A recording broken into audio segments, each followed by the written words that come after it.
What is going on, everyone? Welcome to the Slaw Sports Show. I'm your host, Cole Noble, a.k.a. Slaw, and today we are continuing on live on WSOE 89.3 in Elon and Burlington, and live on YouTube as well at the Slaw Sports Show. We are 10 days away from the NFL Draft. We have our countdown official now, and the math is correct, and bringing in to check the math with me is Matt Laguza. The math is correct, right? 10 days away. Yes, 10 days away. We're just over a week. I'm excited. We're getting there. 1 week from Thursday. Matt, we have 3 more episodes until the start of the draft, and then we'll have I will have my final mock draft. I'm sure you will as well next week, and gearing up for it. But today we're talking about the defensive side of the ball. We're finally on defense, and we have to start out with the pass rushers, because the pass rushers are, not the quarterbacks of the defense, but the flashy players on defense, the ones that everyone likes to talk about. It's like the wide receivers of the defense. Yep. I would say the flashy guys that everyone likes to talk about prospect-wise. So today we have the edge rushers. Later this week we have the interior defensive linemen, and because a couple of linebackers are very good prospects. I think only one may sneak into the first round, so we'll save that, and then we'll do defensive backs next Monday. And then I'm thinking, maybe mock draft on Wednesday, draft next Thursday. So we are quickly approaching the draft, really running out of time. But we have edge rushers today, an exciting group of guys to talk about. We have 8 on the agenda. If we have time, we'll throw in some more to consider. But 8 top names who are potential first-round picks. Yeah. And probably 4 or 5 of those who are guaranteed to be first-round picks. And some of them are going to be top 5, top 10 picks. Yeah. So a lot of players to talk about, especially pertaining to the start of the NFL Draft and day 1. So a great cast to consider and a great group to look at. How did you feel looking at the position group as a whole this year? Well, we're talking about 8 guys here, and I think only one of them is guaranteed not to go in the first round. I think we could easily see the first 7 guys we talk about easily go in, no question about it. Obviously, it depends on how quickly the first 2 or 3 guys get off the board. If the top 3 guys are off the board in the top 10, we could easily see the next 4 go before the end of the first round. But a really talented group, a lot of depth at the position, and, there's a lot of top-end talent here that people are going to be able to capitalize on early in this draft. So my consensus feeling right now when I'm, thinking about my mock draft next week, I have 3 in the top 10. I did have 2. I've had a third one sneak in right into the back end of the top 10 to talk about. But the first guy on the agenda has to be the perennial guy who we have been waiting to come out of college for years. Yep. From Alabama, Will Anderson is an absolute beast and easily the most unconventional player in this year's draft, but a guy who is flat out unblockable. It seems like, except the tape we saw last week from Darnell Wright, who had a good game against him, but a guy who is pretty versatile, played as an edge, 3 technique, 4 technique, but the main thing, very accomplished and very productive at the most prestigious college football program in the nation. And Will Anderson. Will Anderson, he's one of the best edge rusher prospects we've seen of the past few years, and he's probably the most productive edge rusher that we've seen in college football in a long time. So now the question is, will he be able to translate into the NFL? And based on what we've seen, I think he'll be able to. He got the technique down. He's got good power. Obviously, we talked about last week how Darnell Wright did not make him look like a top 5 NFL draft pick, and he absolutely dominated him. But the rest of the season, Will Anderson was elite. He was if there weren't elite quarterbacks in this draft, he would be considered for the number 1 overall pick. And I think up until a few weeks ago, there were still possibilities that he could have been the number 1 overall pick.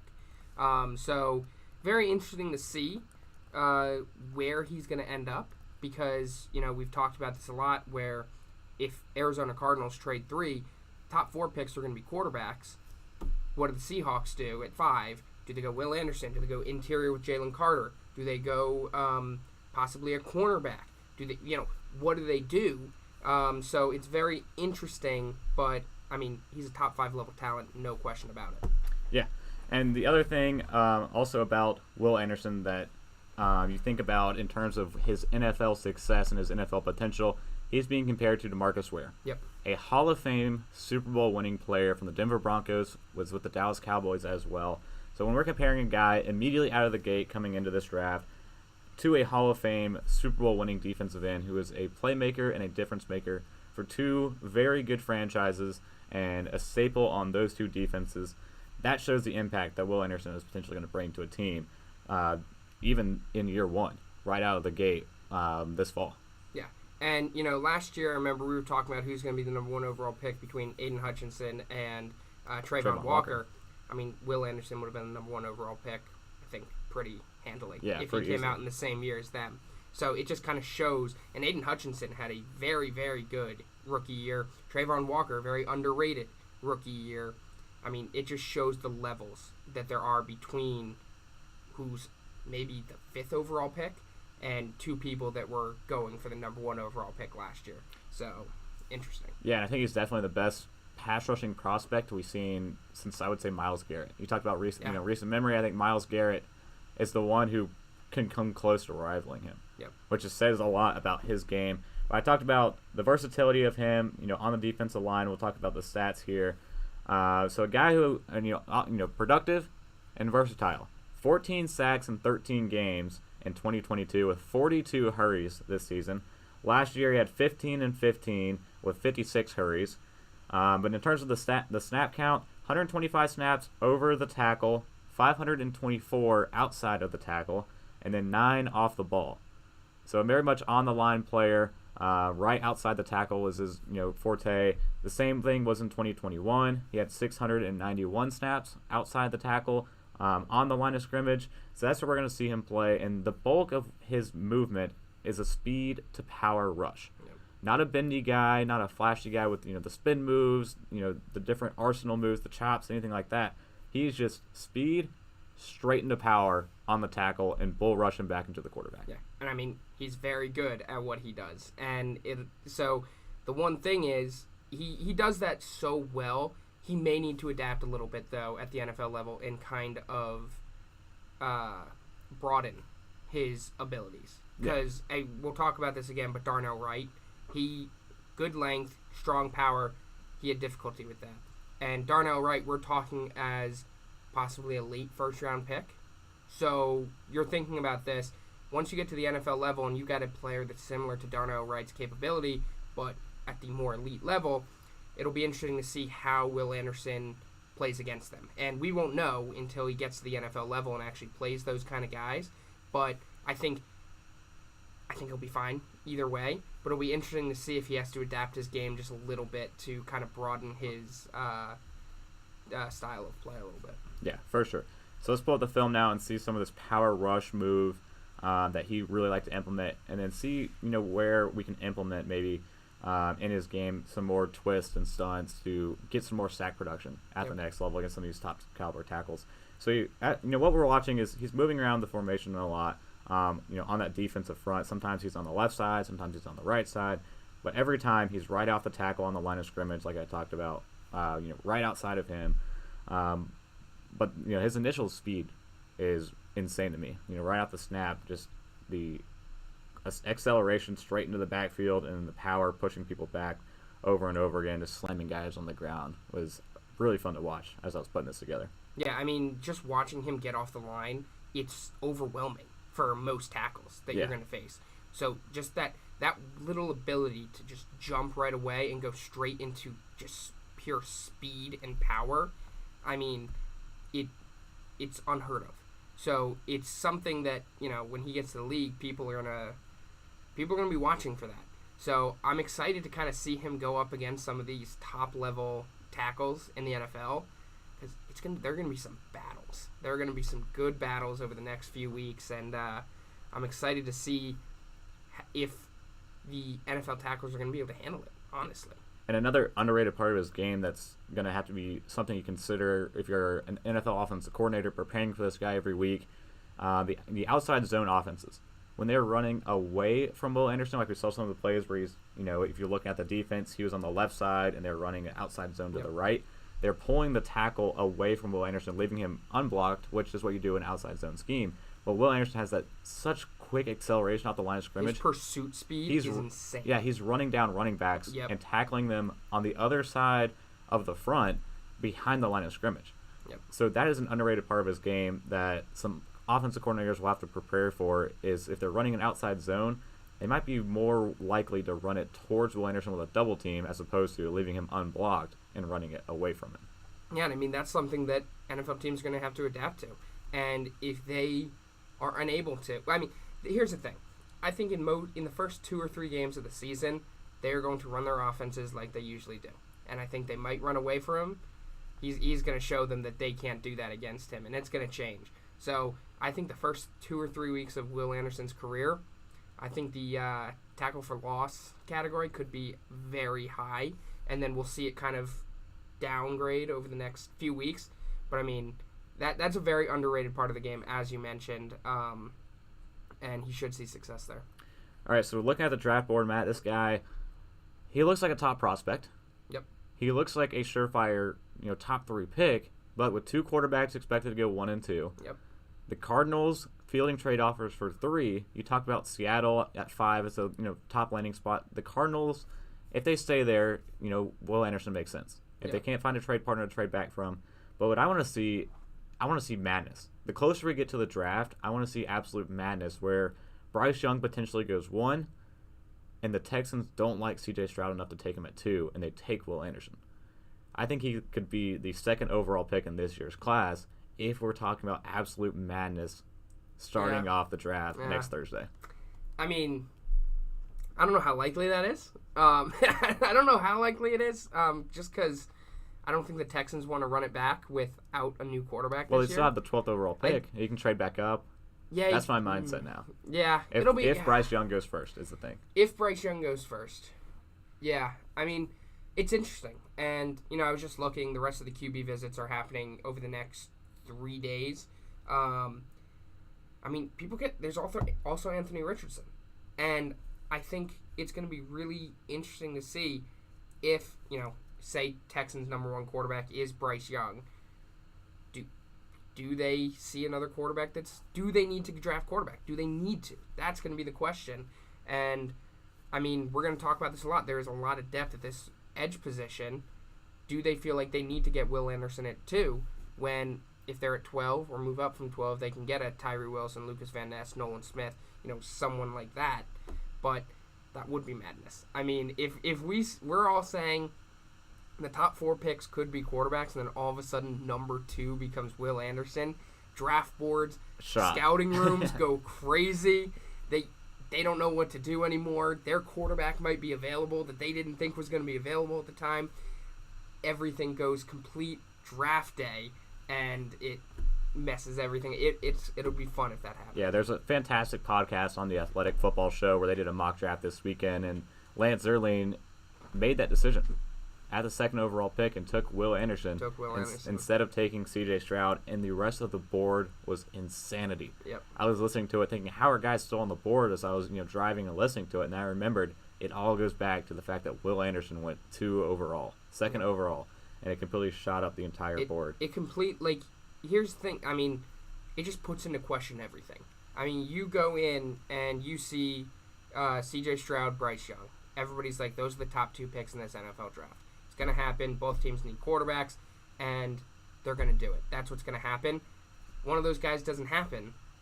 I mean, it puts questions into everybody's mind. All of a sudden, if this scenario were to happen, C.J. Stroud starts slipping. All of a sudden, C.J. Stroud's available at 10, and someone trades up into 10 and gets C.J. Stroud at 10 in an incredible value. That's why I love the NFL draft, just because crazy things can happen, and Will Anderson could cause chaos if that were to happen. So an interesting landing spot, but for sure within the top 5. Yeah, I think like Will Anderson. I think it would be very, very unlikely if he gets to the Seahawks that they pass up on him. I just think, the only player that could possibly go there would be Jalen Carter, but I think Will Anderson probably gets that spot. All right, well, next up, Matt, we're going to go with the Texas Tech guy in Tyree Wilson, another top 10 lock pick, it seems like, with some interesting landing spots as well. I mean, you talk about the back end of the top 5 or the top 10. You talk about, we had the Seahawks at 5. They're going to be potentially adding to that defensive line, but then you get to the really interesting teams where it's, a 3 straight, 6, 7, and 8. The Detroit Lions, the Las Vegas Raiders, and the Atlanta Falcons. All 3 teams have been mocked with Tyree Wilson a fair amount, so it's safe to assume that he will be going within the top 10. But, some people I've seen like Tyree Wilson more than Will Anderson, which is very, very surprising to see, but he's a more versatile guy. He's a lot more equipped to play in the interior of the defensive line. He's played phenomenally on the edge. Seems like he can do more with his style of play that fits more to an NFL system, and a guy who is handedly bigger than Will Anderson. 6'6", 275. Will Anderson was 6'4", 240. So almost 30 pounds and 2 inches taller than Will Anderson. So a bigger guy who has more of the strength in this edge rushing group, and a lot of people are really liking his game. Yeah, I mean, Will Anderson, he, no doubt, I personally have him as my number 1 edge in this class, but Tyree Wilson does have the physical advantage. There's no question about that. A much bigger wingspan, much heavier, much stronger, much taller, and I think it makes him a little more intimidating. And it'll be interesting to see. I mean, personally, I think Will Anderson is going the first edge rusher, and I don't think there's a question about that. But, I mean, Tyree Wilson, he's an interesting prospect. He's got all the skills to be an elite edge rusher in the NFL. Combined with his size, he could easily have the best career out of any of these edge rushers in this class. And that's kind of something when you're in the draft room and you're making a decision, and if they're both on the board, I mean, which one do you want? Do you want the guy that had extreme production at the college level and is considered one of the best edge prospects of all time? Or do you want to go with the guy that kind of looks like the more stereotypical elite edge rusher? Big size, physically strong, long wingspan. And I think most people are going to go Will Anderson just because, as we talked about, it's the flashy position. Everybody wants the sexy pick. Will Anderson is the sexy pick this year. That's what he is. But Tyree Wilson, there's no questioning his talent or his ability, and I think he will go in the top 8. I don't think he gets past the Atlanta Falcons. But, he's a very impressive edge rusher. So the thing with for me when I'm thinking about the 2 guys, Will Anderson and Tyree Wilson, and it just goes back to the Alabama mindset. Yep. Alabama players are basically third-year pros coming in as a rookie. Pretty much, yeah. And that's the thing I think that people like about Tyree Wilson is that Will Anderson is polished. He is already there, it seems like. He has a low floor. Can't grow that much. Yeah. A low floor, or a high floor, and a very low ceiling. He's already there as a prospect. Tyree Wilson has room to grow at his size, which offers, the upside, the potential that NFL GMs look for and want to mold within their roster, as opposed to what we have in Will Anderson. But in terms of the style of play, still a speed to power rush guy, a bull rush player like Will Anderson. But Tyree Wilson does it more on the inside. He likes pressing the inside of tackles and, inside tries to shoot the gaps more, as opposed to Will Anderson going around the outside of a tackle and pushing the outside, closing in the pocket. He likes closing it in more from the inside, if that makes sense. And still has, the stunts, the twist, the athleticism on chase down tackles as well. That Will Anderson showcase. We'll pull up the film and see some of this in action from Tyree Wilson, just flying in, making tackles, but doing it more so by pressing on the inside and shooting the gaps. Yeah. I mean, one big difference I see in Will Anderson's game compared to Tyree Wilson is the get off the line. And we talk about this a lot with Will Anderson, is his ability to get a really, really quick start and then just push through with good speed. Tyree Wilson, he kind of lacks the explosiveness. He doesn't have that ability to get off the line really quick and kind of just jump at defenders, or at offensive linemen, sorry. So he's really good at beating them eventually, but he just can't get off the line quick enough. And I think that's the big difference between their game. But overall, we talked about it, elite size. He's got really good production, and in the running game, he is very underrated at. Very good at stopping the run. So that's something that you want to look at when drafting him, because he's not just going to get you sacks, he's going to be able to be productive in the run game as well. Mm-hmm. For sure. And then the other thing, you talked about he doesn't have the burst off the line. He's a very hesitant player off the line. But when he notices a quarterback is, in shotgun and he's sitting in the pocket, once he goes, he can go. Yeah. But it's just off the snap, he's kind of, has that little half second yeah. of trying to diagnose the play that you have to, I don't want to say work out of him because that's good. It's a good thing. He's not going to go fly in and smack a running back on a play action, and then you're down a player off your edge. Yep. Like Will Anderson would do. So he's good at waiting and recognizing the play and then coming in and making the play in a blur. But as an edge rusher and as a pass rusher, that worked in college. In the NFL, quarterbacks are going to get the ball out a lot quicker. You've got to be able to diagnose plays a lot quicker. And you got to get on that quarterback a lot faster.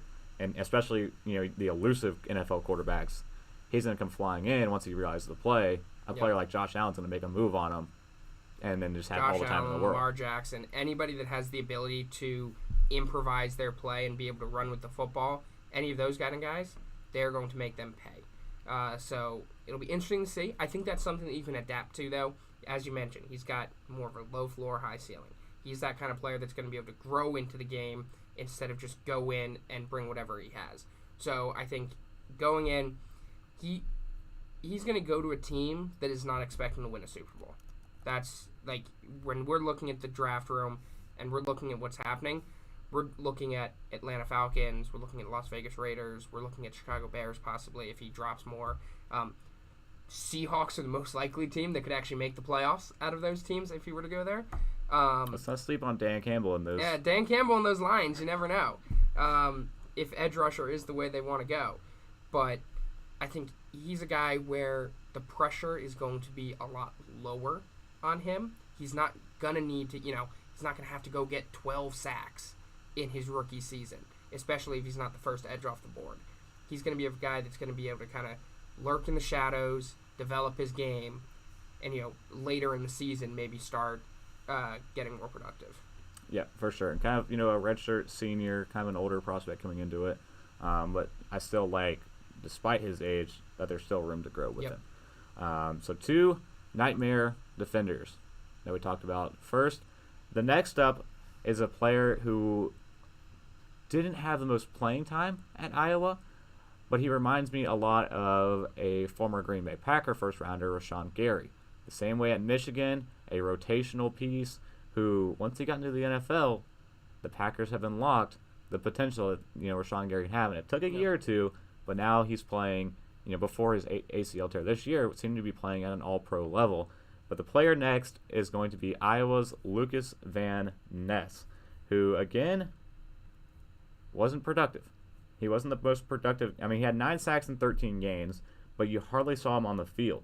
I mean, his most snap count at a position on the defensive line was 242 outside the tackle. In comparison, this year, Will Anderson had 524 snaps outside the tackle. Tyree Wilson, outside the tackle, had 410.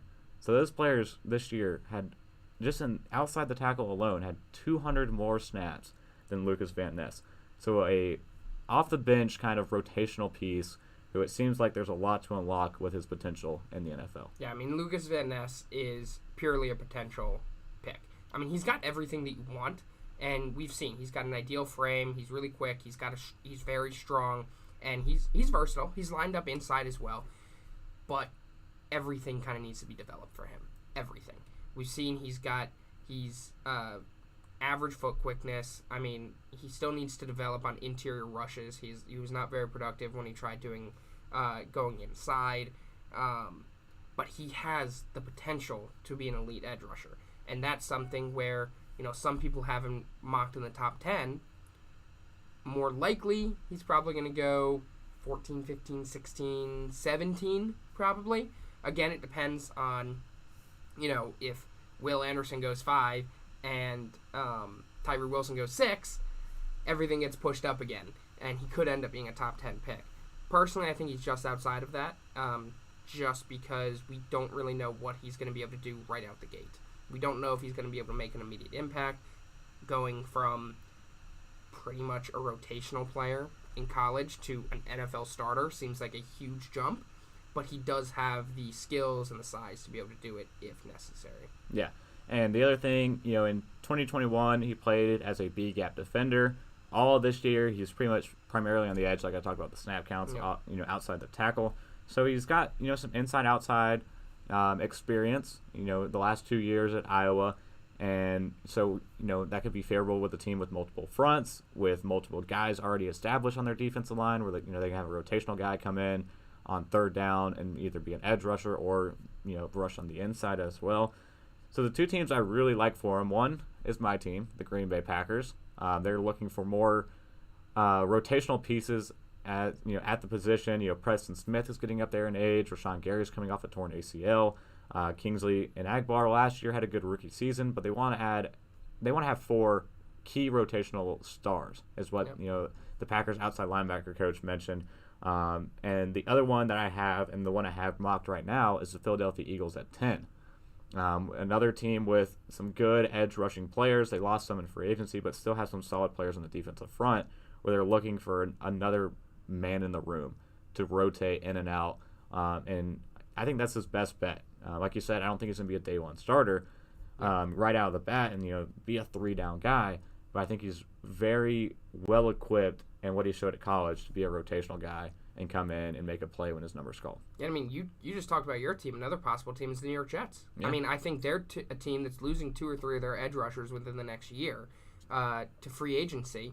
And, I mean, personally as a Jets fan, I don't expect them to sign back more than one of them. So, at some point, the Jets will need to take an edge rusher and kind of rebuild that room. And we talked on Friday about offensive linemen and how there are a lot of question marks, really, at that position. And people don't really know what to think. There's kind of, everybody's all over the place. Some people have people in the top 10, where others have that same person outside the top 15. So if the Jets go in there and offensive line is their kind of position that they want, there's no one there, plenty of edge rushers here. Yeah. Could be a position that goes there. So I think there's a lot of fits for Van Ness. And, I mean, we talked about this. I could see him going to the Falcons at 8. I could see him at the Eagles 10, Jets 13, Packers 15. I mean, I could see him getting past the Packers and going somewhere between 15 and 20. So, I mean, I think there's a very, very broad range that he could go in, and it just kind of got to depend.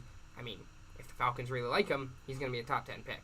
If they don't, he's going to start sliding, and it'll be interesting to see where he lands. Yeah, and it's just because you don't really know what you're getting with him. Exactly. And if you look at him, you're thinking, this is going to be a 1 or 2 year rotational guy until he really comes into his own as a premier pass rusher. Yep. Which, like I talked about, was Rashawn Gary with the Packers. And it worked out before.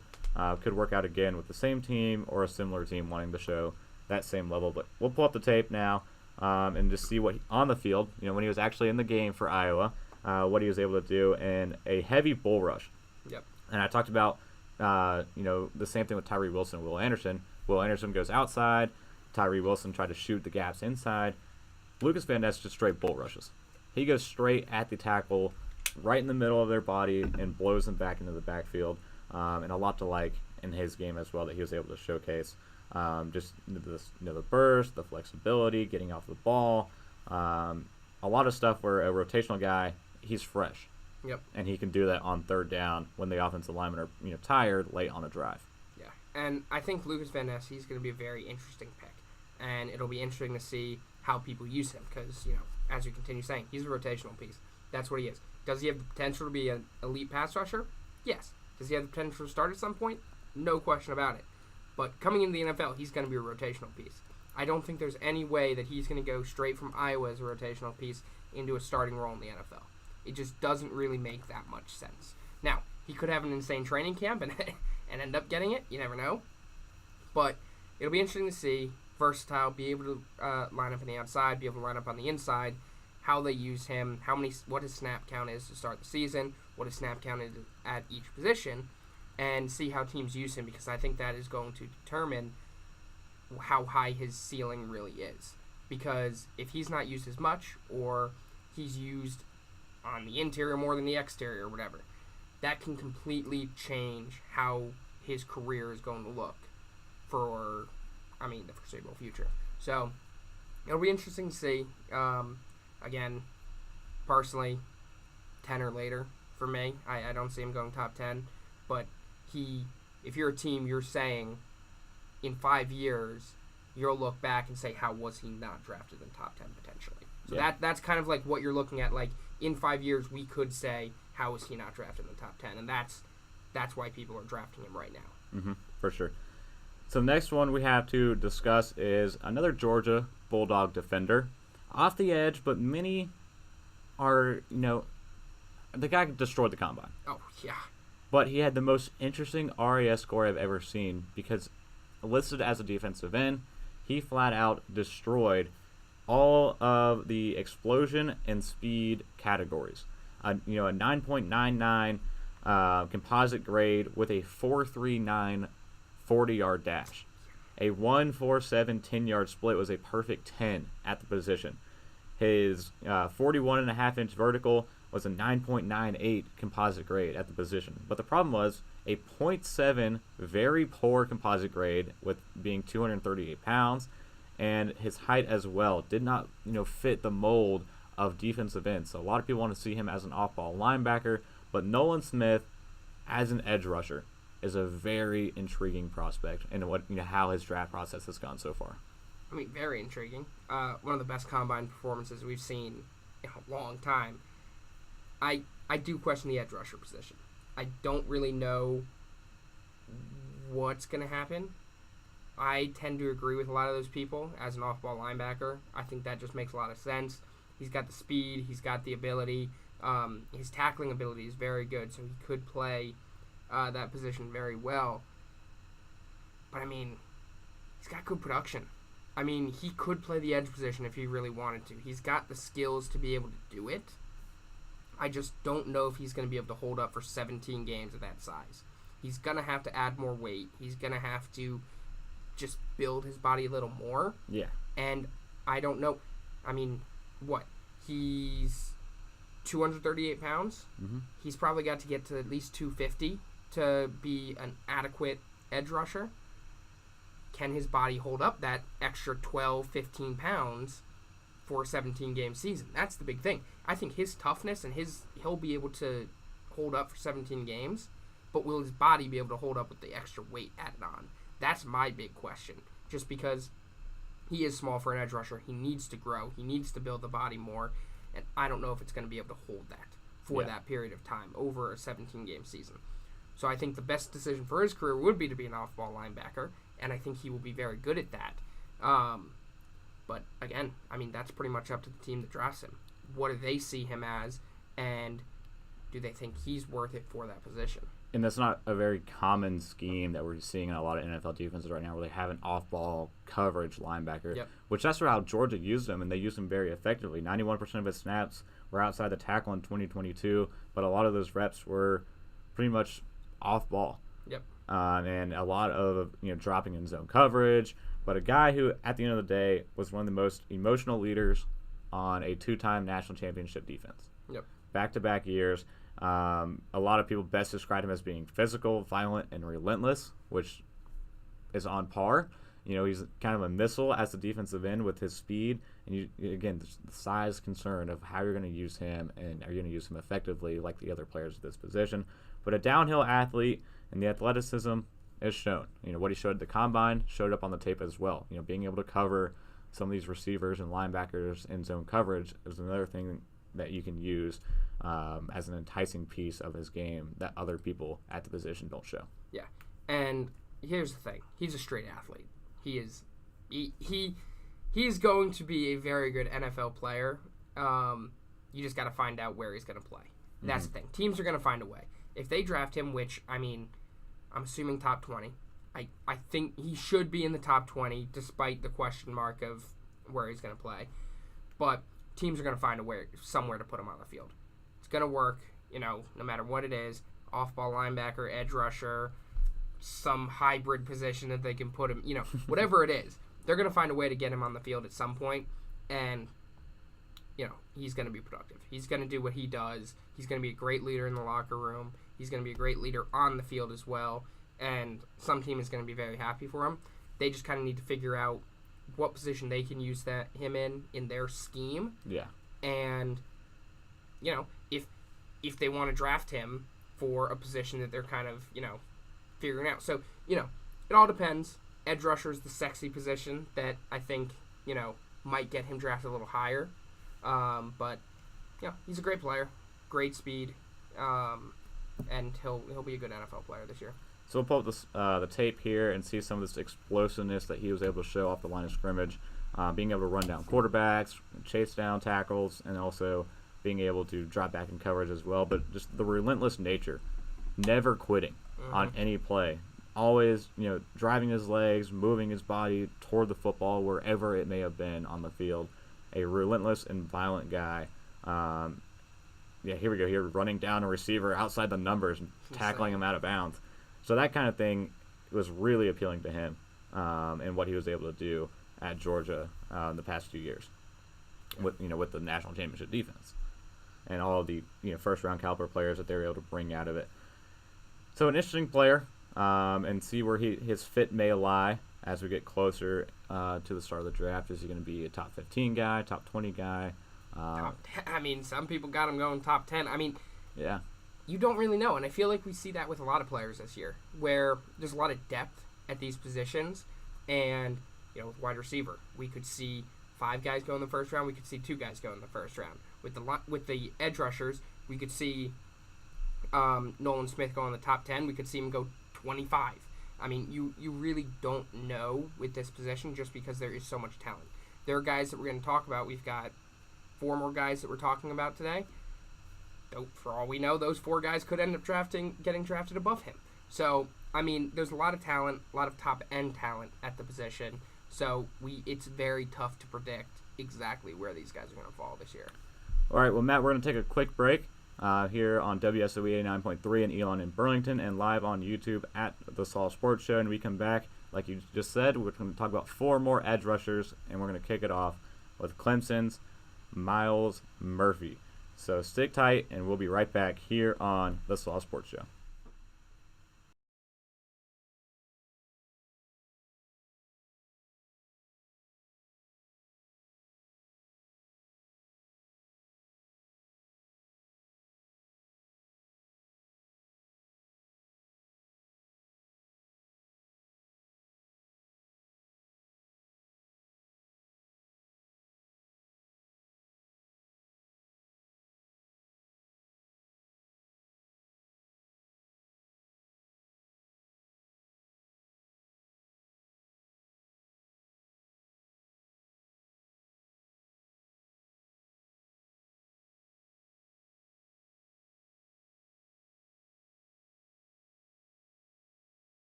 And we are back here on the Saul Sports Show, continuing to break down these defensive end prospects. Matt Laguza with us in studio. So, Matt, like I said, next up we have the Clemson guy in Myles Murphy. Another player who seems to be a consensus first-rounder across many mocks, across many networks, across many analysts. Everyone likes this guy who is he's your scheme versatile player in this year's class. Rare blend of size, length, explosion, fluidity. Very dynamic hands, and a lot to like in terms of a complete package guy who's going to be a great value, whichever team lands him in the first round. Yeah, and because of that, he might be the most underrated player in this draft. And a lot of people, we were just talking about in the break, some people don't even have him in the first round, potentially. And he's a guy that I think he's not going to go high. I don't see anybody talking about a top 10 pick anymore like they were at the beginning of the process. Maybe not even top 15, maybe not even top 20. But he's a guy that you're just going to get a straight value pick on.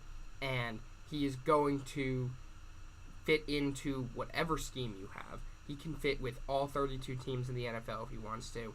And someone late in the first round is going to get an extreme value pick on him. I don't know who it is. One team, very intriguing, Kansas City Chiefs, if he gets all the way down there. I think that would be possibly just a huge pick for them. But, you pretty much summed it up. Great size, great length, great versatility. He's got good strength. He's very good at stopping the run. One of the best run defenders of the edges in this class. He's just a very, very good player. And another guy who tested exceptionally well, the second highest RAS score at the position in this year's class, and the big thing for him was his speed grades. A 4.5 340 was pretty solid. It's not what we saw from Nolan Smith, who we just talked about, but still an elite grade at the position at his size as well. So great testing, great draft process going into it, and a player who, like I said, the big thing is the scheme versatility. He looks like a prototypical 4-3 end, but he played all along different alignments for the Clemson Tigers defense. 474 snaps outside the tackle this year, 58 over the tackle, 49 in the B gap. So they use him in a variety of ways, mixed in, mixed out, in between. But a prototypical 4-3 guy, like some of these other prospects. But one that I like. Yeah. I think he's a tremendous prospect, and like you said, some teams are undervaluing him potentially in terms of his landing spots and where he goes. And I've had some issues of trying to figure out which team would like him the best, and trying to slot him in to my upcoming mock draft next week. Yeah, I mean, I don't really know, because I think there is a potential that he slides out of the first round. I think there definitely is. There are some question marks. Doesn't really have much of a plan whenever he rushes. He's not a great close quarter tackler. I mean, he takes some time to build up his top speed. He's just not, perfect. That's the thing. I mean, there's a lot of question marks on his ability to transition it to the next level. But, I mean, this is the NFL draft. You're drafting based on potential. If you're talking about someone that has a good amount of potential and is also probably the most versatile player at this position, I mean, all that kind of points to a first-round draft pick. And we just don't really know where. Yeah. You can go anywhere from 15 to 31 in the first round. And so it's very hard to kind of place on where he's going to go. But personally, based on, things that I've read, different things I've seen, probably between 25 and 31 is probably my best guess, which narrows it down a little bit, which is nice. Which is why I thought the Chiefs would probably be the most likely landing spot. If he gets there, I think they go him. Yeah, and very likely. And again, another one you don't want to see land in Kansas City. You don't want to see that happen, no. But we'll pull the tape up now on Myles Murphy, just kind of see the highlights that we were able to showcase. So some of these things I really like. Using him around the formation, getting some explosiveness off the ball, and like I said, his hand usage is really well. Very dynamic hands, acceleration on two-man games and twists, exploding through interior gaps. All those things were pretty tremendous in his game. That showcases a player who can translate well at the next level and play on any team's front, any team's scheme. And it's just like the question that we're talking about. It just depends on which team it ends up being that takes him. But a lot to like out of Myles Murphy and what he was able to showcase on the field with the Clemson Tigers this year. Yeah, and I mean, there's really not much else to say about him. Yeah. He's just very versatile. He's got good potential with, kind of a medium floor. He's shown he has the ability to do it. And, at this point, it's just kind of what do teams think of him. Do they think of him as a first-round pick? Because, again, as I said, he's going to be a first-round pick. He's going to go to the Chiefs at 31 if he's available. It's just, what do other teams think of him? Yeah. And, beginning of the process, people thought of him as a top 10 pick. We saw him going like 10 to the Eagles at some point. And now he's been sliding. So it'll be interesting to see kind of what happens on draft night if his name is called. So speaking of draft night and the name being called, the next player on our agenda from Georgia Tech is one that came as a surprise to me when they announced the players that are going to be attending the NFL draft in person in Kansas City next Thursday.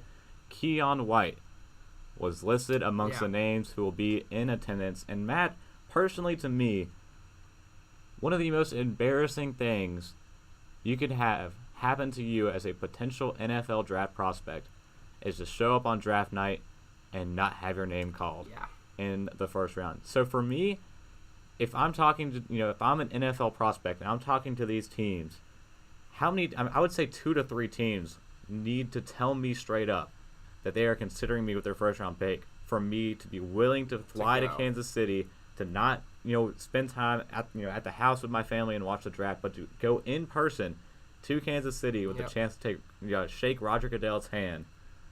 You need at least 2 teams, in my opinion, to tell you straight up you are a first-round guy.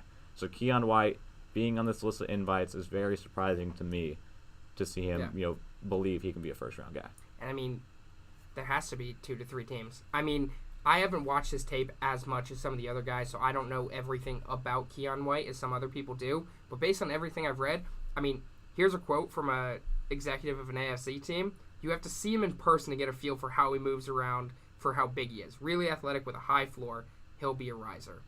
I mean, people seem high on him. People seem very high on him, and I think there are going to be 3, 4, 5 teams that could potentially go for him. And it'll be interesting to see what happens. He does have scheme versatility, which is very similar. And I saw one NFL comp for him, one of my favorite players in the NFL, John Franklin Myers, former Jet. Love him. But I think it's a very, very interesting move. I mean, I'm just talking about going to the draft. I think that's a very interesting move on his part for someone that is kind of on the lower end of draft talks. No one really talks about him that much. He's a borderline first-round pick. Maybe 2 or 3 teams interested in drafting him that high. I think that's just a very...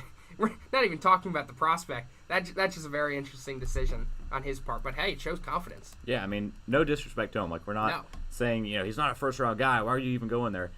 If teams view him like that and he's there for a reason. Exactly, yeah. And you talked about you haven't watched much of the tape and, getting a feel on him. My first sentence, Matt, he moves in ways that a 285-pound man should not be moving on the football field. Yep. So on par with what you were saying, when you just turn on the tape, you are captivated by what he can do at his size, and that's just he's a developmental guy. Yep. At the end of the day, watching it, but what he was able to showcase proves that he has the ability to turn it on at the next level and be the player at this position who has probably the highest ceiling, in my opinion. Yep. And someone will take a consideration here with a first-round pick to snag him and develop him into being a very capable guy at the next level. And I mean, just pulling up the scouting report on him based on what people have seen, consistency, diagnosing blocking scheme, and shedding blocks. Those are pretty much his 3 biggest weaknesses. And I mean, those can all be developed. Everything can be changed. I don't see anything on here. I've looked at a few different scouting reports from different people. There doesn't seem to be anything on here that's red flag. That, no, he's not a first-round pick. These can't be developed. I mean, these are kind of things that can be changed in one offseason and can be developed very quickly. So, I mean, he's got the size. He's got the versatility. He's got the strength. He's got the mentality, obviously. I mean, showing up to the NFL draft with probably a minimal amount of teams that are interested in drafting the first round, I mean, it just shows confidence. And, I mean, he's a guy that you might want to take a first-round pick on. You might want to take a little flyer on him, especially if you're past pick number 20 when these edge rushers start to go off the board. I mean, there's 3 guys left that we're talking about, including him. Few picks. He could be a guy that ends up going. So I'll pull the film up now from him this past season. This season with 7 sacks in 12 games. He recorded 30 hurries, so a pretty productive player at Georgia Tech. He played against some top programs, like this first game here against Clemson. Really made their life, for lack of a better word, hell. Yeah. Throughout the entire game. Pressing into the pocket, tormenting their backfield, quarterback and running back especially, and was just all over the ball throughout the entire game. And I mean, he's just moving at an insane rate. I mean, you think about, so in perspective, these highlights look like the Tyree Wilson and the Will Anderson highlights from before, but you have to consider this guy's 285 pounds. Yeah.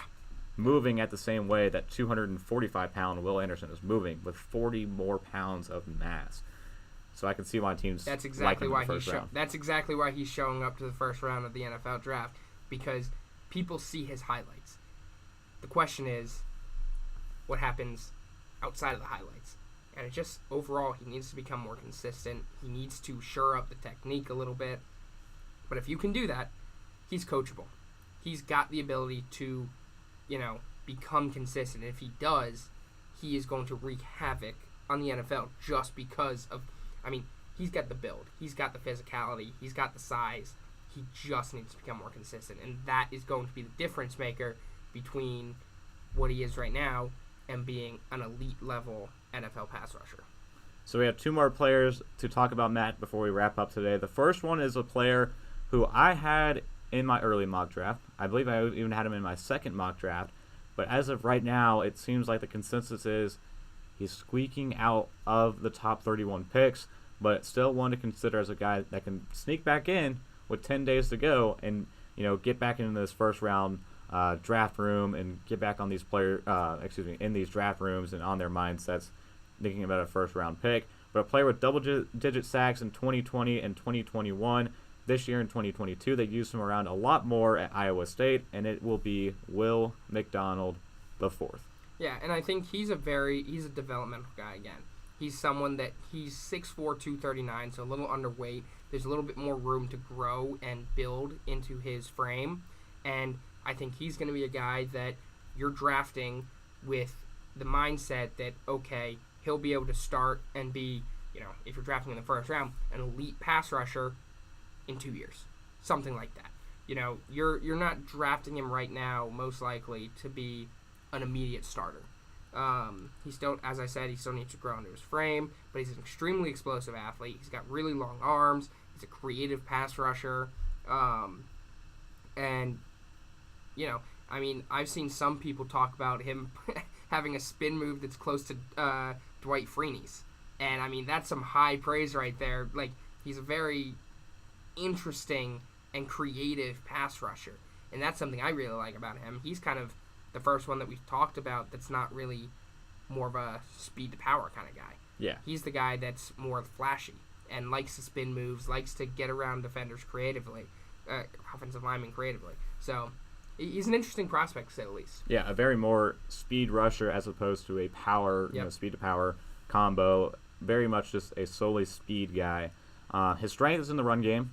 In my opinion, and where you're talking about the developmental comes as being a pass rusher, but I think he has the natural athleticism to unlock that in his game, and what he showcased at Iowa State this year, 6 sacks in 12 games, used all over the formation, no real strong suit in one particular spot, but a lot of it still either over the tackle or outside the tackle, and we'll pull up the tape of what we saw out of him. So again, a more speed guy, some more flashy plays at the position, getting around the tackles, and making a lot more of the highlight kind of plays. This one, 20-yard sack, it seems like flying into the quarterback, backpedaling, running for his life, and ran him down. So another guy that's a lot of people liked early on in the process, but one that's starting become a little more forgetful. And we need to bring him back into this conversation getting closer to next Thursday. I think there's just a few things. Again, size. He needs to build up a little bit of weight, but he's got the frame to be able to he does have the potential to gain some weight and still be productive. Needs to improve his run defending. Very inconsistent positioning in that. And 3, he's got to be able to generate more power. He's, that's not his go-to thing, but he needs to be able to have some sort of power in there, and that's just something he doesn't have right now.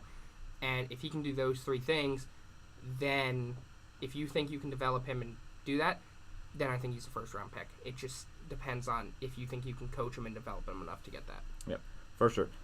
And the last guy we have to talk about, Matt, is a guy who consensusly everyone sees as a top second-round pick. Yep. I have not seen this guy sneak into the first-round conversation. I've not seen anyone mention him as a potential first-round guy, but every time you hear his name, he's the top of the second-round guy. He's going to go within the top 5 picks of the second round, but has never made it into the top 31 category.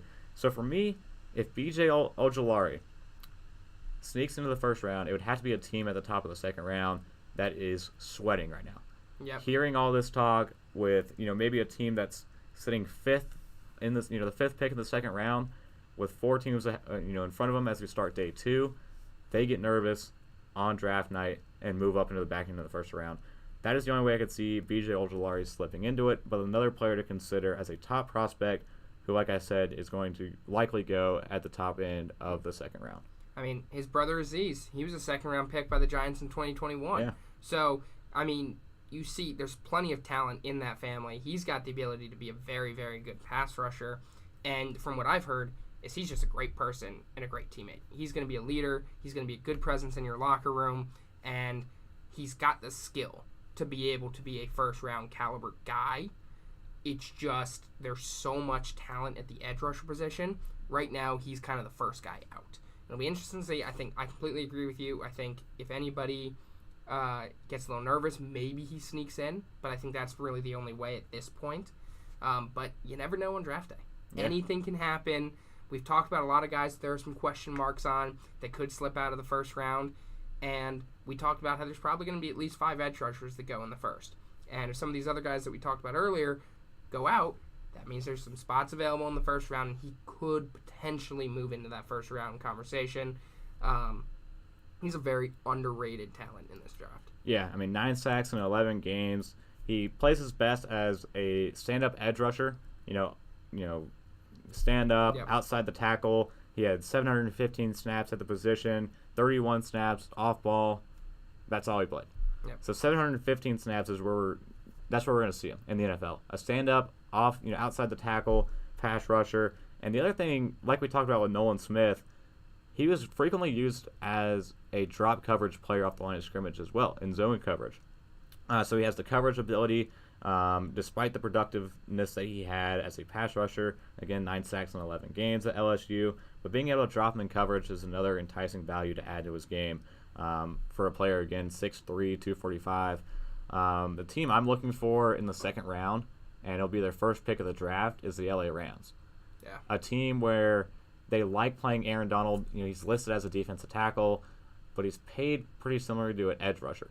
Yep. And he plays at the end position, but he plays in the 3-tech of a defensive tackle. But he's never usually in the middle of the defense. He's kind of off closer to the tackle for the LA Rams. And with their outside linebackers, the stereotypical pass rushing ends, they like to drop them in coverage a lot. Yeah. Leonard Floyd, those type of guys. So the Rams don't have that right now. BJ just kind of fits in, and I think there. He fits there if he can fall to him in the second round. Let's see. So is it the Seahawks that have?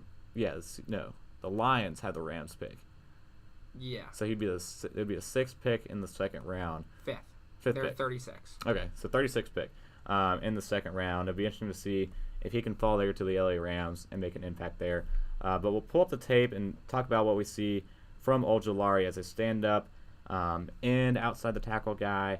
Natural athleticism as well. A very explosive first step, and usually beats the offensive lineman with his speed and with the various arsenal of moves he has with his hands as well. Yeah. I mean, very athletic guy, good production, good ability to get off the line, up the field. And one of the cool things, uses a lot of ghost moves for this to defeat outside hand rush. Yeah. So I think it's a very interesting type player. And I think he's, again, value pick. That's what he is. Potential first-round talent that everybody has going in the second round. So whoever gets him there, if he does slip into the second round, is going to potentially get a first-round level talent. Yep. So, Matt, that is 8 defensive end prospects we have now just covered within the past hour.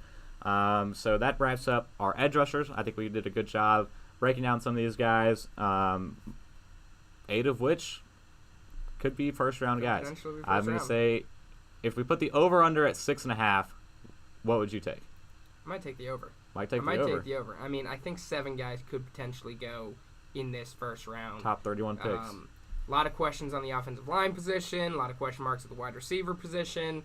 Doesn't leave too many other people to go into this first round. So I think the edge rushers, don't know if 8 will get there, but I would conservatively take the over on that. All right. Well, sounds good. We'll be back live on YouTube at the Saul Sports Show later this week to talk about the interior of the defensive line and those on WSOE 89.3 in Elon and Burlington. We will be back on Monday to talk about the defensive backs, the corners, and maybe a safety or two that could squeak into the first round of this year's draft. 10 days away. A lot of exciting time still to come here on the Saul Sports Show. So thank you all for listening. Thank you all for tuning in. Like and subscribe if you enjoy the content. And until next time, peace.